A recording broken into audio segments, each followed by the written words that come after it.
যে রান্নাবাহার সবাইকে স্বাগতম। আজকে মুসুর ডাল পোস্ত করে দেখাবো।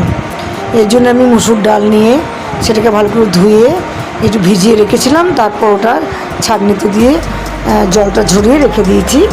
আর কিছুটা পেঁয়াজ মিহি করে কুচিয়ে নেব, আর বাটনার জন্য নেব পোস্ত, এবং পোস্তর মধ্যে দেবো একটু পেঁয়াজ কোচানো।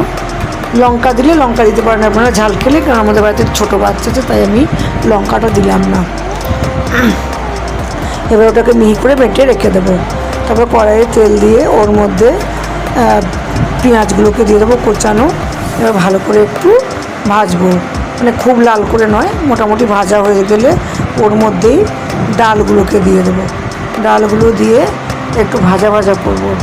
ডালগুলো ভাজা ভাজা করতে করতে ওর মধ্যে একটু কাশ্মীরি লঙ্কার গুঁড়ো দেবো, আর স্বাদ মতো নুন দিয়ে অল্প পরিমাণ জল দিয়ে ঢাকা দিয়ে দেবো, আর কয়েক দানা চিনি দেবো। এই ডালটা, ডাল পোস্তর ডালটা খুব বেশি সেদ্ধ করা যাবে না, একটু দানা দানা থাকলে খেতে ভালো লাগবে।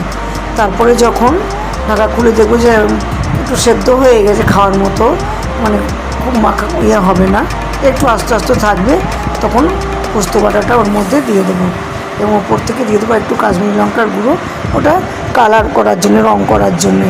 এবার আরেকবার ঢাকা দিয়ে দেবো, তারপরে কাঁচা তেল দিয়ে ওটাকে নামিয়ে রেখে দেবো। আপনারা এটা বানাবেন, বানিয়ে খেয়ে দেখবেন, অসাধারণ একটা রেসিপি, যেটা বীরভূম জেলার লোক, বিশেষ করে আমার মা খুব বানাতো মুসুর ডাল পোস্ত। খুবই অসাধারণ এই ডাল পোস্ত খেতে লাগে, হয়তো অনেকেই এটা জানে না। আপনারা একটু ট্রাই করে দেখবেন, আর আমার কেমন লাগে অবশ্যই জানাবেন। Thank you.